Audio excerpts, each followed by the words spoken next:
serious? What was your creepy, unexplainable story as a child that was confirmed by your parents to have happened? One time my brother, his friend, and I saw lights in the sky that darted around like UFOs. We went to get my mom and she was totally nonchalant about it. Yep. Those are UFOs, she said. And went back in the house. Her response was so subdued that we figured she was humoring us and they weren't actually UFOs. Years later I asked her about it and she said she had to force herself to act calmly because she was terrified. I saw something like this once. Me and a friend were down at the beach at night and I was looking at this light in the sky. It was moving in a line a little faster than an airplane, then all of a sudden darted off to the side, then back up at an angle and disappeared. My friend saw it too. Was freaky as. I woke up one night when I was 12 because I dreamt that my older brother got into a car accident. I got out of bed and wandered downstairs to the kitchen to get something to drink. My mother was sitting there and asking me why I was awake. I told her I had a bad dream and need something to drink. I got a glass of water when it ringed at our door. My mother went to look who was there in the middle of the night. 2 police officers that asked if they could come inside for a moment. I couldn't hear what they were talking about because I was still in the kitchen and they were in the hallway. After the 2 officers left, my mother came back to the kitchen completely pale and told me that I should go to bed now. I asked her what's wrong when she informed me that my brother was in a car accident and she needs to wake up my dad and go to the hospital now. When I pointed out that this was the bad dream I had before waking up, she only looked at me for a couple of seconds. I prepared myself for comments like don't be silly and go to bed now, but instead she said me too. So basically, we both had the same f-king dream of my brother having a car accident. And we both woke up minutes before the police came over to tell us it really happened. My brother survived with some minor injuries and we've seen the photos of the accident in the newspaper the next day. It looked 100% like in my dream. To the smallest detail. The way he lost control over the car. Where it flipped the first time and the tree it came to a stop. Even today my mother and I talk about this. Nobody else believes us when we tell the story. I have also seen various shadow beings. And so too have my parents. When I was young I woke one night to hear my mother screaming. Being tired I didn't do anything. Assuming it was part of a dream. I asked my mum about the scream in the morning. And she told me that she woke up and saw a shadow man standing at the bottom of her bed. It was only my father telling her that there was nothing there that calmed her down and sent her back to sleep. He hears my mum's story and confesses that he lied to her. That he saw the same figure but didn't want to scare my mum. Years later I moved out into a flat. I wake one night to see a dark figure hovering over my bed. I ended up shouting at it, causing it to run away. My flatmate told me he heard me but thought I could handle myself. Me and the same flatmate ended up moving to a flat across the street, where again I saw another shadow person running through my room. I eventually moved again to an old house where I saw shadow figures on at least 2 occasions. My girlfriend ended up moving in and she would hear things and felt that something was wrong with the house. My parents' dog came to stay when they went away on holiday and he was nervous. He ended up positioning himself facing the door as if he was watching for something. Shortly after that we got a dog of our own. We never saw anything ever again. Ended up moving to a new build house and have not seen anything. A funny story from my father. When he was young he lived in a house he was sure was haunted. He walked past the stairs and looked up to see this beautiful girl around his age. The next time he looked up those same stairs, hoping to see the same woman, he instead saw a large and angry looking man. When my family went to the Georgian mountain region, we rented a cottage. 2 bedrooms. So my brother and I took one and our dad took the other with his GF. I woke up in the middle of the night to 3 figures in the room. All standing in various places. None of which were visible from the entrance of the room. I woke my brother up and we screamed for our dad. But when he came into the room, he refused to look at the figures and just told us to hide under the covers. Wasn't exactly confirmed. But his refusal to look where they were standing after begging him was telling. He still scares my brother and I. Edit. I emailed my dad and all he said back was that he wished he had looked. God damn it, you're supposed to say they were just shadows. So I don't actually remember this, but my mom told me about it. My grandfather died when I was a year old. Prior to his death, he loved to play with me and would make me laugh in this very specific way. The night he died, my mom heard me making noise. So she goes in assuming I'm crying, but I'm not. I'm staring at the ceiling, laughing hysterically just like my grandfather used to make me laugh. She's still convinced he came to say goodbye to me. At my parents' house I used to hear my mom calling out to me when she didn't. And she confirmed she'd hear me call out to her when I didn't. That was a common occurrence. Also, whenever I'd be alone for a little while if my mom was late from work or at the grocery store, I'd usually be in the main living room playing N64. I would oftentimes hear loud banging sounds from upstairs as if a heavy piece of furniture tipped over. I'd go check and nothing was out of place. Both my mother and grandmother have confirmed similar experiences when they're alone in the house. There was also the time I was downstairs on my laptop. Everyone else was in bed. It was after midnight and I didn't realize just how dark everything had gotten without the lights on. I'm zoned out when I begin to hear what sounds like a murmuring from behind me. Like the low rumble you'd hear at a gathering when people are talking and you can't make out conversation. The hairs on my neck immediately stood up and my body locked up from fear. Tears ran down my face from the physical reaction my body was having. I refused to acknowledge it and kept staring at my laptop screen in silence. It took forever for my body to go back to normal. Some time later I told my mother what happened and it freaked her out because she said she's heard the murmuring as well. I've always hated that house. My grandmother was a real estate agent in Rhode Island. I was staying with her one summer and she had to take me along to see a potential listing. It was a very strange house because it was circular. All the rooms went along the outside and connected to each other and there was a center part with a little garden and open to the sky. She went up to the second story and I stayed downstairs because I wanted to walk around the loop one time.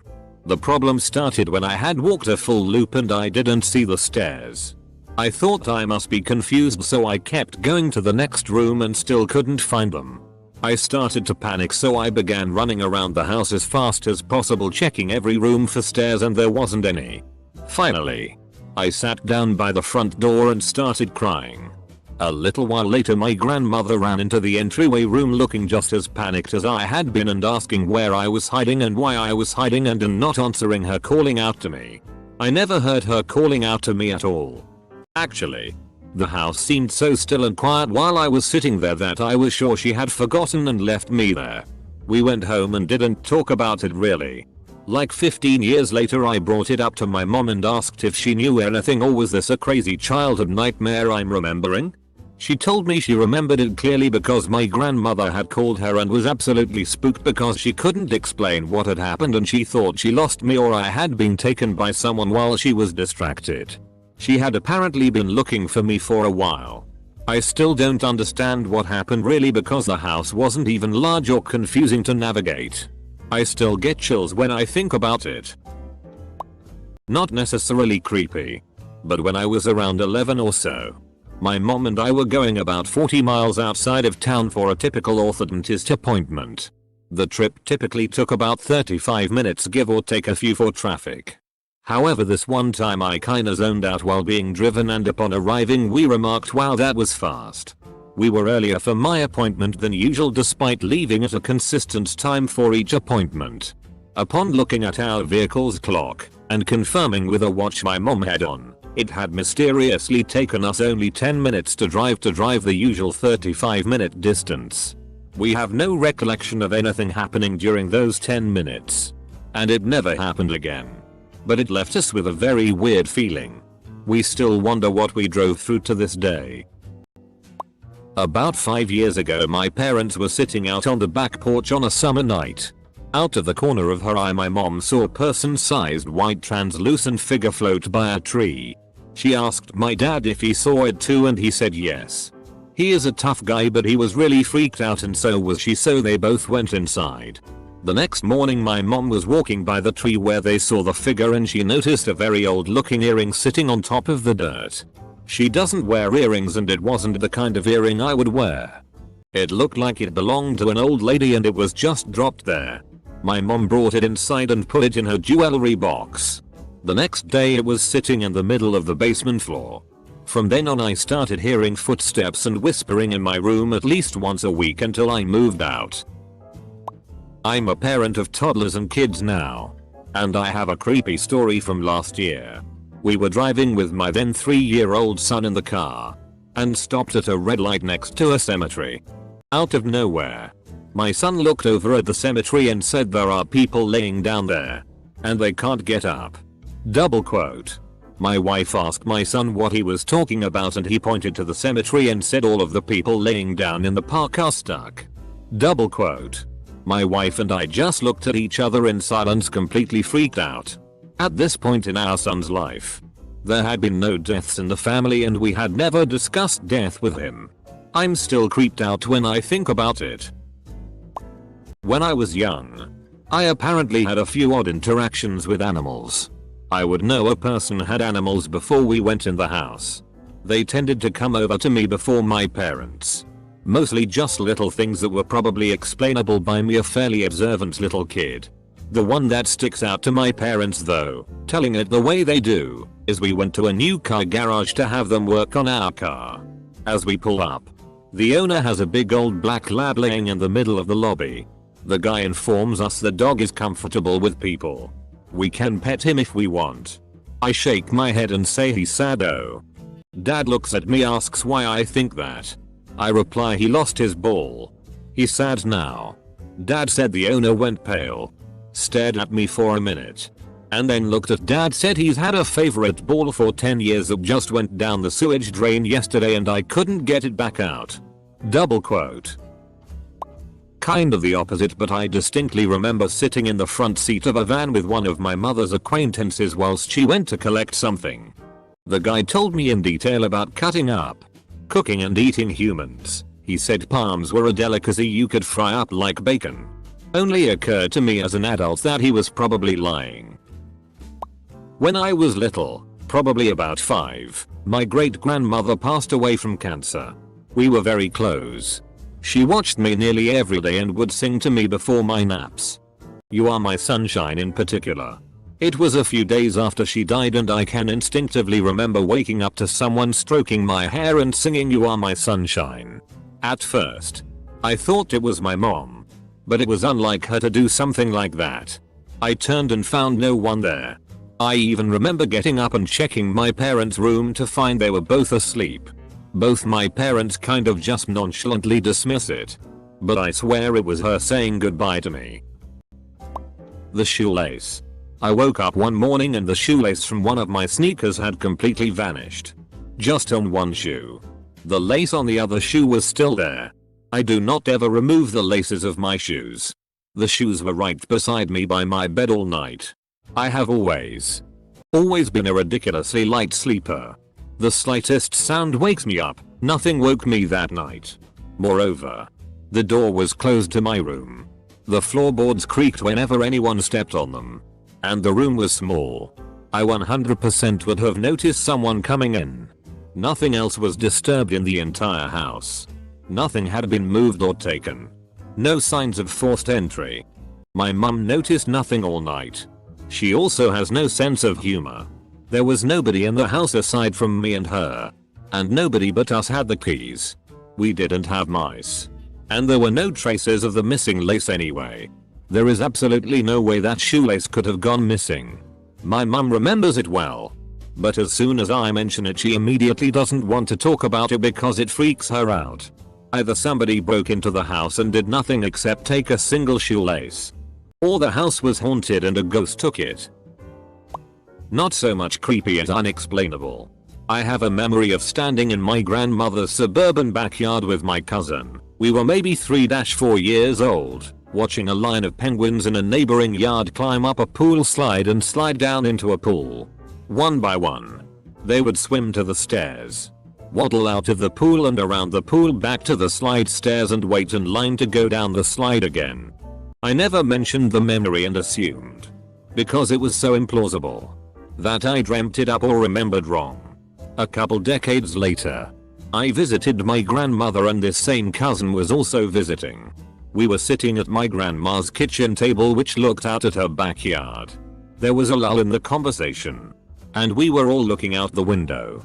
It made me think of the whole penguin memory, so I brought it up. My cousin's eyes widened and she said she had the same memory, but, like me, thought it was a dream. My grandma chuckled and said, "Well, the neighbor that used to live there did work for the zoo." Double quote. Not exactly a confirmation, but did that really happen? Even if he did work for the zoo, you can't just bring a dozen penguins home. Can you? When I was growing up, I lived in a small bungalow with my parents. My room was directly beside my parents' room.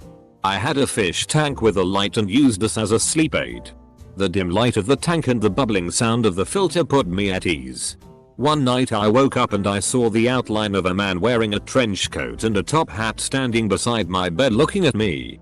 Naturally, I screamed as loud as I could and my parents came running into the room and turned the light on and the man was gone. They comforted me back to sleep and that's all I remember about that. Fast forward 3-4 years. I moved my room to the basement and my parents knocked down the wall to make their room bigger. But they keep their bed in the exact same place. Over the next year, I would wake up to screams from upstairs and hear my mom crying. She would always see outlines of a man standing in the exact place where I witnessed it before. They even moved their bed to attempt put it where the figure would appear to stop it from appearing. It still scares me to this day thinking about that house and I'm glad I'm nowhere near there anymore. I can give you one that happened to my children. My identical twin sons once had the same dream at the same time. I had to make a 6-hour round trip drive. I didn't have a sitter, so the kids came along with. They slept for most of the drive. About halfway back home, I stopped at a rest area. I decided I should wake them up to go to the bathroom. I turned around to wake them and before I said anything, they both perked up a bit and opened their eyes. They started talking in perfect unison. "Dad, we should tell you about the dream we just had. We were driving down the highway and we saw 3 piles of bones. One was me, one was my baba, and one was my full name. I tried talking to them, but it was like they couldn't hear or see me. They were 3 years old at the time. Baba is how they said brother, and I was Dada to them. I'm not even sure how they knew my first and last name. I am convinced they were both sleeping when they said that. Even now, 6 years later, if one of them has a nightmare, I'll go into their room to comfort them. They will sit up and kind of wobble back and forth with their eyes glazed over and tell me about the dream. But when I talk to them, they can't hear me. I was so shook up there was no way I could have safely driven at that moment. We sat there in the parking lot for 20 minutes or so, then I finished the drive home. I still wonder if we were going to die that day. This story is my older cousin's and I'm sure he doesn't remember, so I'm not sure it counts. My grandpa passed away. Neither me or my sister got to meet him. The last cousin to have met him was my cousin I'll call Jay. Jay was apparently 1-2 years old and he was grandpa's favorite. The following week from when he had died, my family was creeped out by whenever Jay would call out no, what he called grandpa, and start talking to him. One time while his babysitter was taking care of him, he started calling out no again and the dogs even started barking when even at passerbys they wouldn't. She got scared apparently and said something along the lines of Mothefka. "Don't haunt me, sir. Please." Other family members would start talking to grandpa whenever Jay said no, begging him to leave since apparently he was this really funny guy who liked to scare people, and told my mom and her siblings he would haunt them for fun. Our family rule growing up was all 7 of us had to be at the table before anyone could eat. Everyone remembers me being forgotten in a large old spooky church. Not just once but many times. My family volunteered their Sunday afternoons to restoring a beautiful church after the service. They would finally remember me when they would sit down to Sunday dinner. When I was 3 years old, my grandmother died. She lived in our house with us and we were very close. She had told my mom many times that she would do her best to make her passing easy on me since I was so young. The night that she died, my mom was laying in bed with her and heard her take her last breath. My mom laid there and cried for about 30 minutes before coming into my room to check on me. It was about 5 AM and there was no reason for me to be awake. But I was sitting up in my crib playing, and when my mom asked why I was awake, I said, "Grandma Flo just came in to give me a kiss goodbye." Double quote. Big yikes. I had a neighbor friend who had sexual experiences with her cousin of the same age when we were super young, like under 10 young. I told her mom and the mom freaked out and called me a liar. Made a huge scene about how my parents let me watch rated R movies because they aren't in the church and that I made it all up for attention, and made me apologize to her daughter in front of my mom. Fast forward 20 years and I had some memory loss. So I was telling my mom about this weird memory I didn't know if it was real, where that girl told me about seeing her cousin's penis and how they would feel each other up at family sleepovers, and how I always thought she was assaulted or something, but have this weird memory of being called a liar and being forced to apologize for repeating what my friend had told me. My mom remembered and told me it all happened. I'm pretty sure the incest really did happen because I remember being so confused about why my friend didn't just tell her mom the truth. This is sort of embarrassing. My mom got an IUD after my sister and I were born. 4 years after my sister. A random priest stopped her in the streets and told her, "Why are you stopping Goddess Durga's will? She wants to gift you a son." My mom was understandably freaked out. It's not like my family didn't want a son, because trust me, Asian obsession with sons is real. It's just that they didn't want another daughter, so they weren't trying. Anyways, a few days later we had a curtain, sort of like a musical prayer meeting, and one of the ladies there got possessed by Goddess Matana, as Indians call it. Sort of like a trance possession, and the person possessed starts spewing all sorts of things that make sense but don't. Super creepy. Scary shit. So, that woman, a stranger, straight up looked at mom and handed her an apple. Said, "Eat it and get that foreign thing out. I want to give you a son. How dare you deny me of my wish?" Double quote. Word spread like fire about this incident. Suddenly half the town was interested in my parents' marital life. Small town. Mom didn't budge then though. My parents met another priest who they considered their teacher. He said that they should try and let what's meant to be happen. Well, I had a brother within a year. Most exciting 9 months for our town since we didn't know the gender. Gender testing is illegal in India to prevent female foeticide.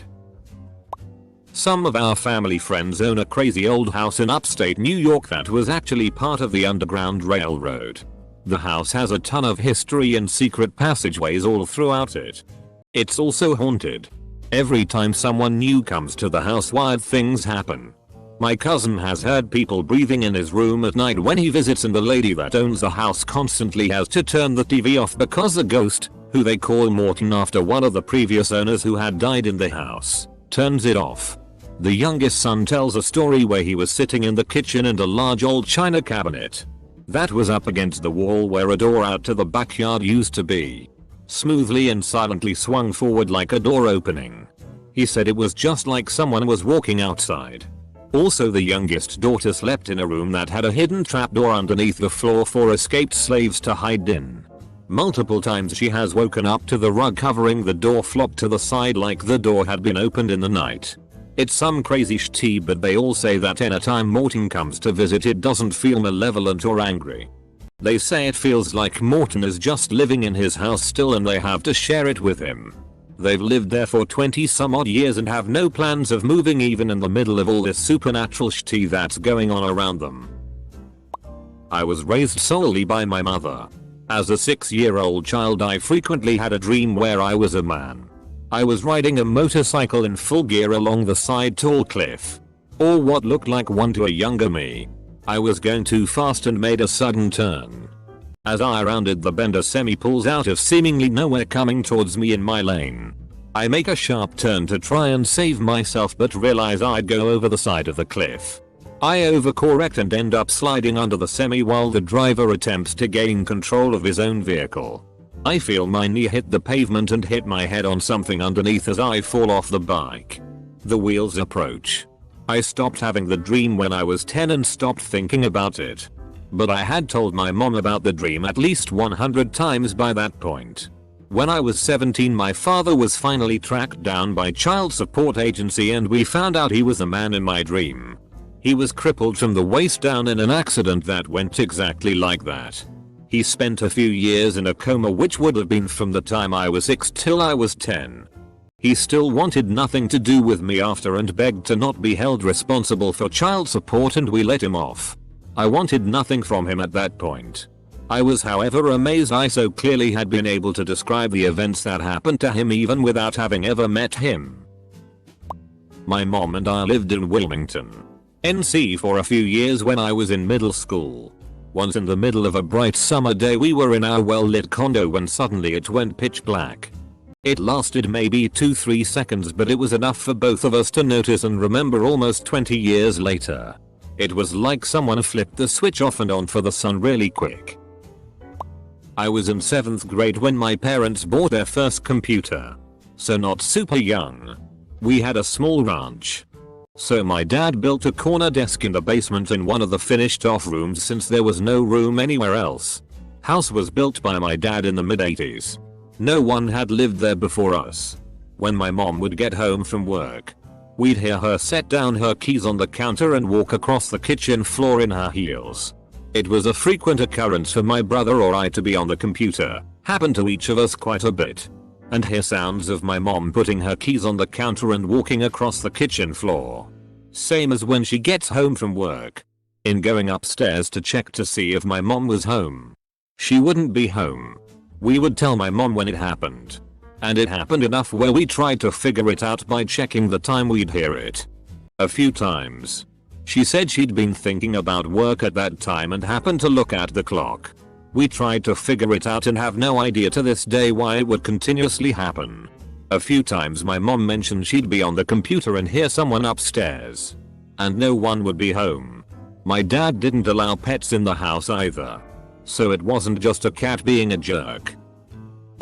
As a child, I had the same nightmare over and over. I dreamed that a group of evil men wanted to burn down our small town. They came to our neighborhood at night. They laughed and screamed. Haha, see which one should we burn first? Let's go kill some people, etc. And every time, my parents grabbed me and my brother. We ran in our pajamas to the forest. It was terrible. We had nothing to eat. It was so cold. I told my mom about this when I was 9. She turned pale. She told me this happened to my grandfather in 1945 in Germany. He was 5 years old. After Germany has lost World War II, Russian PPL came to the small village where he lived. They tried to kill all Germans as a punishment for starting World War II. The family of my grandfather had to flee overnight. They spent their first night in a dark forest, in their pajamas. They had to flee very fast.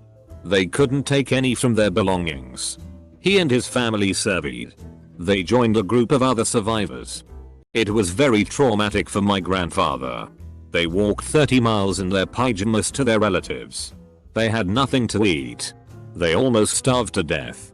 Until this day, we don't know why I had these nightmares. Nobody ever told me about this.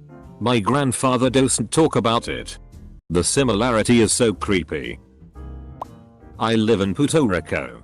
If you have visited or at least gone to PRI, you know there are a lot of abandoned houses. Where I live there's one in at the end of my street. I can sometimes see a man just staring through a window and then disappear. And appear at another window. Sometimes I can see him on the roof of the house. The police came to check it out because a lot of people saw the same thing. And when they came they said no signs of somebody entering or leaving the residence. One weird thing they saw was a pair of running shoes being left at every window. I say it's weird not just because it's an abandoned house. The shoes were brand new, no signs of anyone wearing them. I can still see him at night. Sorry for the bad grammar, English is not my main language. The time my grandma got an egg, cracked it on a bowl and squeezed purple liquid out of a green leaf. I watched as the liquid formed a tree on the yolk of the egg. Wick had one branch with someone sitting on it.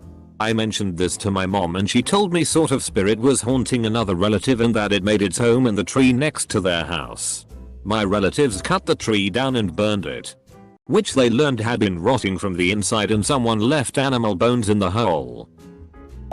My mum told me that she was once calling my dad and was alone in the house. Suddenly she gets a bizarre chill down her spine. My dad immediately says, calmly, I quote my mum here, darling, start recording. Nothing else. So she starts a video. And although there's clearly no one in the room and you can hear both my dad and my mum, there is definitely some loud breathing that neither person could hear but was picked up by the recording. And it was loud. Not at all tinny, so I don't think it was coming from the phone, and it continued in the same rhythm while my dad was speaking. When I get home from school I find a magazine on my bed. It was the August 1952 edition of the Autocar magazine. So I take it to my mum.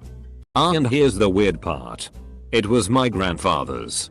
He had been dead 12 years at this point and my grandmother kept it as it was the last magazine he had bought before he went on his tour of duty. And the only one he hadn't thrown away before his death. No one had seen it in almost 5 years. I just asked my mum for confirmation and she did confirm this event, and now I am even more creeped out than I was 5 minutes ago.